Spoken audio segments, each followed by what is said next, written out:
সোমবার 11:30 নাগাদ 105 নং ব্যাটালিয়নের এক বিএসএফ জওয়ানকে গুলিবিদ্ধ অবস্থায় বিমল সিংহ মেমোরিয়াল হাসপাতালে আনা হলে কর্তব্যরত চিকিৎসক তার অবস্থা আশঙ্কাজনক বুঝে জিবি হাসপাতালে রেফার করে দেন।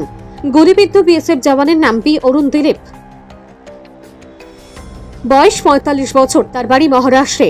এই ঘটনাটি ঘটে সোমবার সকাল 11:30 নাগাদ কমলপুর থানার অন্তর্ভুক্ত আমতলী বিওপি সংলগ্ন ভারত বাংলাদেশ সীমান্তে। সংবাদ সূত্রে জানা যায়, এই বিএসএফ জওয়ান সীমান্তে ডিউটি অবস্থায় ছিল। ডিউটিরত অবস্থায় কিভাবে গুলি লাগলো পুলিশ সূত্রে এখনও জানা যায়নি। পুলিশ ঘটনাস্থলে ছুটে গেছে, তদন্ত চলছে।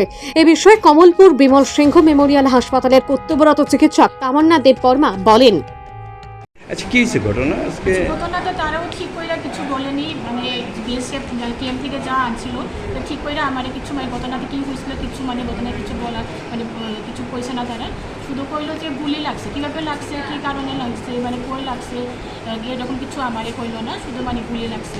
তো গুলি আমি 3টা পাইলাম বুকের উপরে, লেফট সাইডে সে মনে হইতেছে সামনে দিয়ে মানে সামনে দিয়ে ঢুকছে, পিছন দিয়ে বাইরেছে এরকম লাগতেছে। ম্যাডাম নাম জানেন স্যার? নাম বি অরুণ দিলীপ। কয়টার সময় আসবে? আমরা এখানে যখন আইলো তখন 12টা 25। তাকে কি রেফার দেওয়া হয়েছে? হ্যাঁ, রেফার করা হয়েছে। কন্ডিশনটা ভালো না, আমরা আগরতলাতে জিবিতে রেফার করছি। জীবিতে। Thank you.